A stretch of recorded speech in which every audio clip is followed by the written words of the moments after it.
Hi, my name is Adams Adeiza, and I'm the Director of Global Entrepreneurship Research and Innovation Center, University Malaysia Kelantan.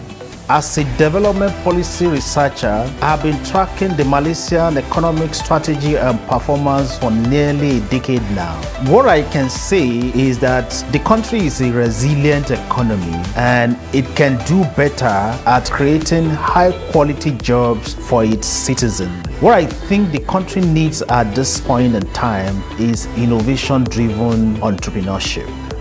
In this video, I'm going to share ideas on how universities in Malaysia can lead and effectively foster this innovation-driven entrepreneurship. My thesis is that universities in this country can do this by becoming a factory for building technology startups. These kinds of startups are the critical economic agents required to produce the much-needed high-quality jobs in the country.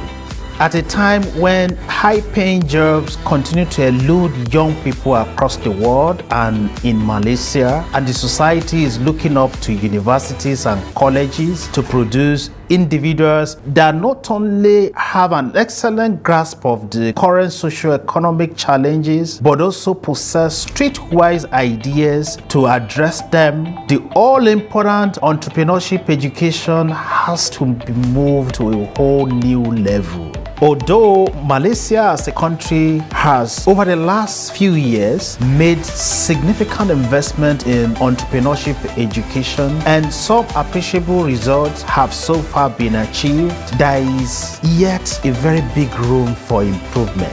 Compared to what comparable countries are doing and the obvious latent potentials of the country, 10.2% rate of student entrepreneur and 4.6% rate of graduate entrepreneur are way lower than possibilities. So, how do we raise these numbers?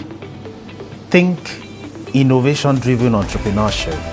Innovation-driven entrepreneurship is almost always about application of new technology to solve critical societal problems and in the process found a startup. In a nutshell, startups are valuable economic agents to a nation. They push the boundaries of innovation, build products that make life easier and enjoyable, create good quality jobs, and help governments to achieve its economic development goals. The next generation of startups will be those applying deep technologies to solve most important problem that humanity faces today. As we all know, technologies, especially emerging technologies, are powerful enablers. They make cities livable and people's lives easier, better, healthier, productive, and more convenient. From my experience setting up and driving this kind of structures in Nigeria and currently here in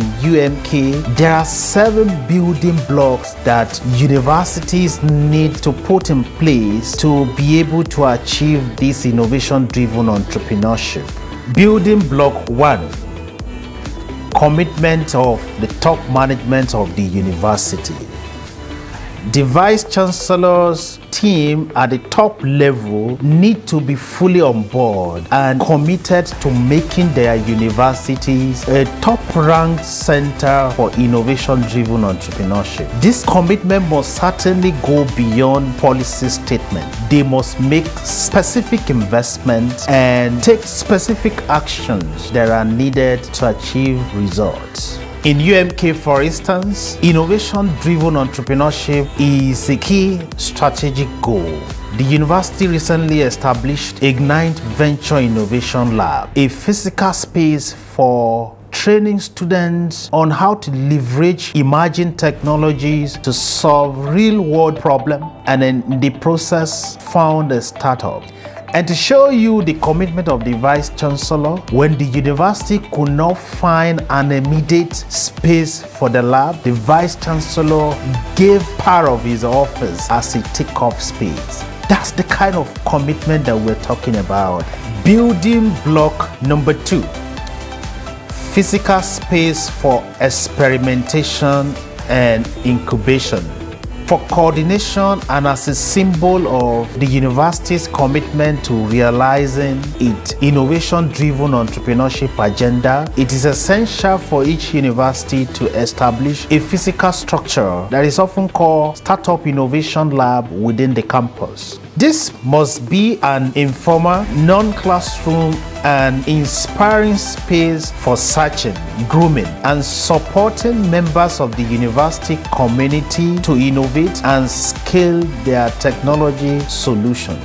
The garage at Northwestern University is a typical example of this kind of on-campus startup lab. The lab has a dedicated management and it is fully equipped with tools and resources necessary for structured experiential learning, experimentation, prototyping of new ideas, and for taking validated ideas to market. Building block number 3, talented champions. There must be a good number of young members of staff who are passionate about technology startups and have the skills to equip students with the tools and resources needed to leverage emerging technologies to solve problems and found a startup.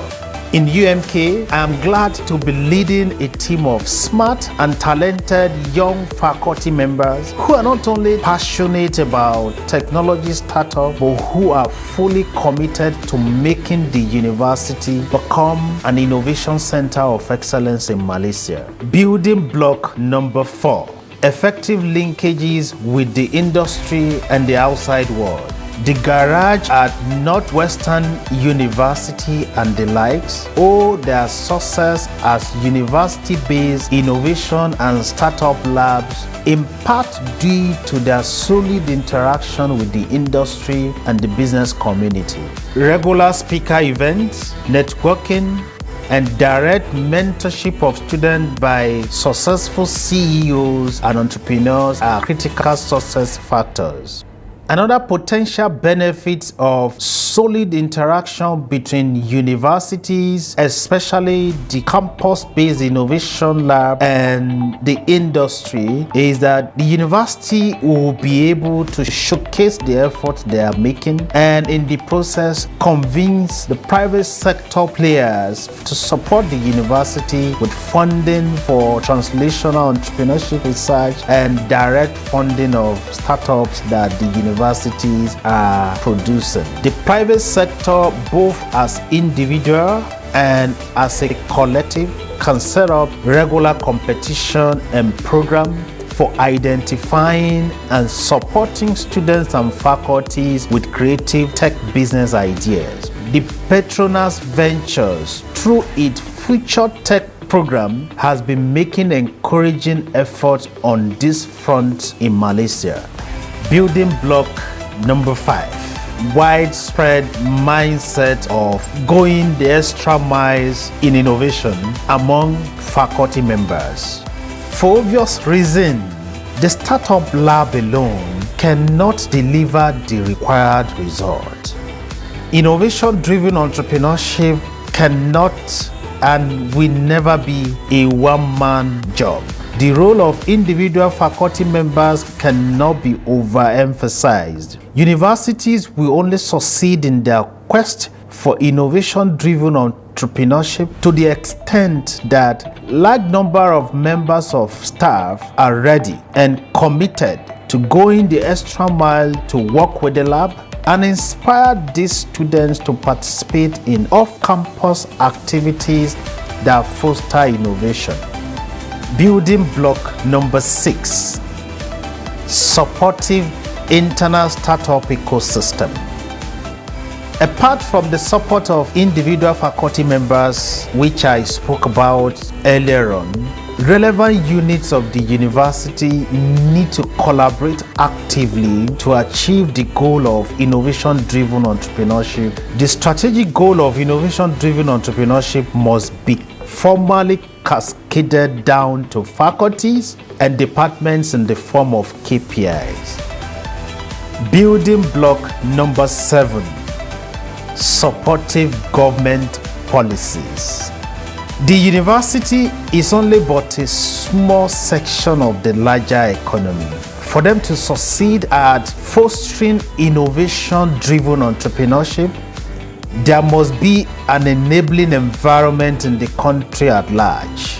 Government policies must be innovation-driven and business-friendly, and new reforms that facilitate and support startups must be well-designed and well implemented. Government efforts at supporting startups must be target-driven, well-coordinated, and easily accessible to qualified student applicants. Although this building block seems more like an outside the university issue, the universities nonetheless still have a role to play.